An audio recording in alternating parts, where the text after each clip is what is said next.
You don't understand my life. I have kids. I have to make lunches in the morning. I have to do all that. I have to do all that. You ask my wife, I'm in bed by 9:30, right? That's my thing, right?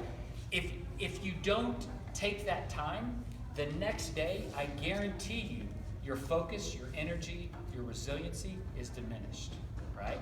So now, you're starting off the next day behind. Now, how much more stress is that? And then the next day, you're starting off behind than you were the previous day. So this is where this creeping normalcy comes in, and we get more and more sleep deprived. And then we have individuals that say, I sleep 6 hours, and I feel great. I sleep 6 hours, and I feel great. I'm like, have you ever tried to sleep 8, 9 hours and see how you feel? We're used to everything normal in our lives. So if I wear my sunglasses on my head, I'll know they're up there for about 15 minutes, and then after an hour, I'm like, where are my sunglasses? We get used to the norm.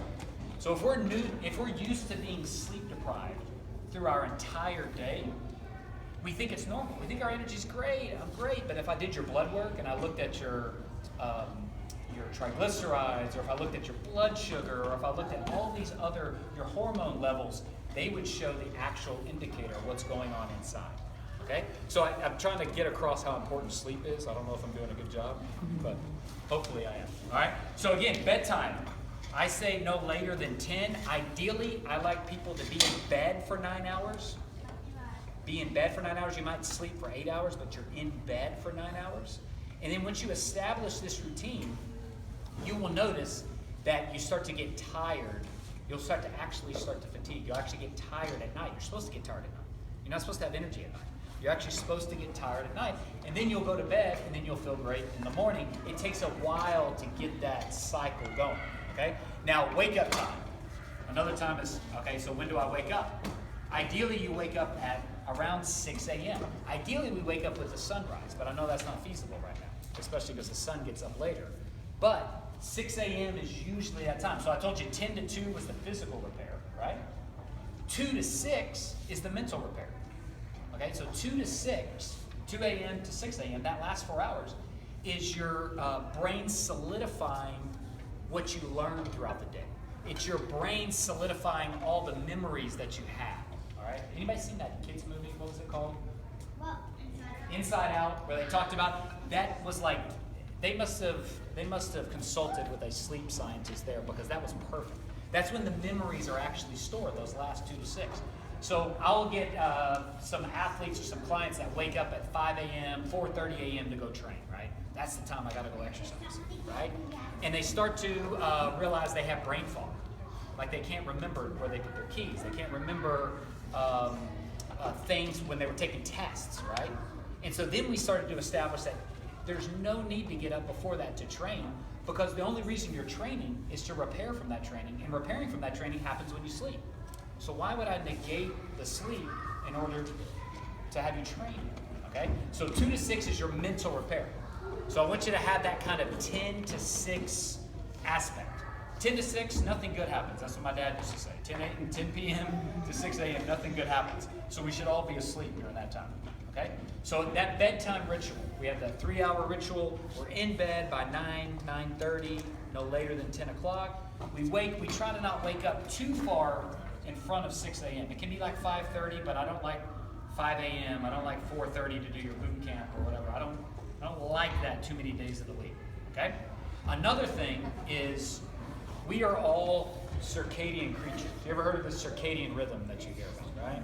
So anybody know what the circadian rhythm is? You get it. It's like a 24-hour cycle. So we are basically, every animal on this planet lives on a 24-hour cycle, right? The nocturnal creatures, they sleep during the day and they're out at night. We are not nocturnal. We are designed to sleep when the sun goes down. And we're designed to be out in the sun when we're awake. So here's the thing. If you have a job where you sit in this light in a closed room, you never get sunlight, you're there for 8 hours a day, you come out to your car, it's already dark, you go home, you sit in front of the TV, you watch TV, you go to sleep at midnight, you wake up at 6 to do it all over again. Your brain, your eyes, never get a chance to set that circadian rhythm. Okay? It never sees the sun. So when you go out and you see the sun on the horizon, you know it's early in the day. When you see the sun right above you, you know it's midday. When you see the sun back there, you know it's evening, all right? These lights right now are telling your body it's noon. It's noon all day. So if you're in an office, it's noon all day. You're at noon all day. Your body doesn't know what the cycle is. So no wonder it's harder to fall asleep at night because you haven't set that circadian rhythm. So the ideal situation is at least one time a day. It can be as little as 15 minutes. 15, 30, I recommend an hour. You get out and you just look at the sun, you go on a walk, you maybe go walk in the grass, you walk your dog, but just get your eyes looking at that light. That's all you got to do, and that starts to set your circadian rhythm. We used to do it with our basketball players when we would travel to somewhere. We'd go on these road trips, and we travel 2 time zones. First thing we do is get them off the bus, off the plane, look at the sun, because now their body's got to know, wait, I left, it was 2 p.m. in Austin, and now it is, noon, right? I got to know that with my eyes. So setting your gaze on the sun will start to set that circadian rhythm. Okay, so we got our sleep hygiene kind of going. So during the day, what do we do? Go ahead. What do you recommend for sleep for kids? Sleep for kids. It's the exact same, right?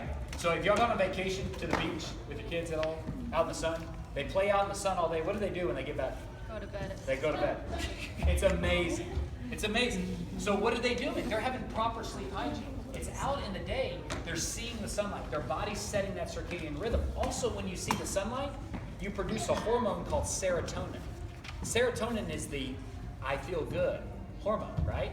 At night, the serotonin gets converted to melatonin. You know what melatonin does? Makes you drowsy, makes you fall asleep. Some people take melatonin to go to sleep, okay? So when I get out into the sunlight, I have that natural serotonin release, that natural melatonin release. That's what kids do, right? So what I say, how do you get your kids to go to sleep? You get them outside, you get them running around, you get them looking at the sun, you get them in the sunlight, you make activity. And then when they come back in, you have a downtime ritual. And that downtime ritual could be, go take a shower, come back in, let's talk about our day, let's play a card game. Let's do something that has this ritual that you down-regulate. So then when they go to bed, they actually go right to sleep. So that's what I'd recommend for kids. Go ahead. You mentioned like the 3 hours before, like shutting your phone Totally. off, but like doing reading. Do you recommend reading paper? Yes. Okay, not on like Yes. the So that brings up a great point. Okay. Blue light.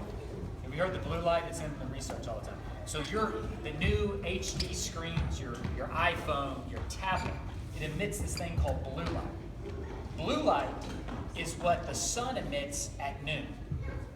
So blue light tells your body, I'm awake, I'm ready to go.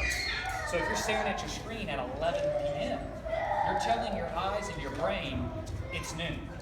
So that's why I say eliminate the phones, because ideally, blue light, you need blue light during the day, but then as you go down, it needs to be more this yellow and red light. That's why when we used to sit around a campfire back in the day when we didn't have phones and all that, you sit around a campfire, right?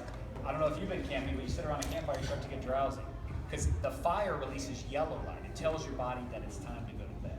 So we recommend, if you're going to use screens, get blue blockers. Get blue light glasses. They make these, you can get them on Amazon for like $15. And you put them on, makes you look like Bono. Bono from YouTube, like the yellow. Those are actually blue blockers. But you wear those, and you'll notice everything looks yellow. But if you need to be on your phone, or you need to be working, or you need to be, at least you're not getting that blue light in your eyes, and you're kind of calming that down. But that's a hack. That's not ideal. Ideal, I mean, like, who wants to be on their, honestly, like, I don't want to be on the computer, I don't want to be on a tablet doing work at 10, 11 o'clock. But what I can use it as an excuse is, I'm taking care of my health. I'll deal with that battle tomorrow morning. When I'm alert, I can get the blue light, I can deal with it right then, because we're inefficient during that time. So again, I recommend the 3 hours, no phones. I say turn them off. I don't even have it. And please don't use your phone as an alarm clock. Anyone use their phone as an alarm clock?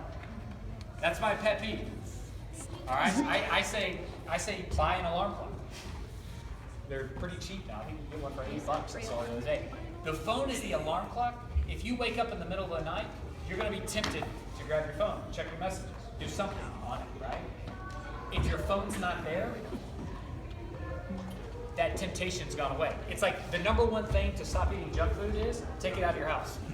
If it's not there, you won't need it. So if your phone's not there, you won't use it. So I say put your phone in your kitchen or your living room, charge it in your living room, and get away from it during those 3 hours.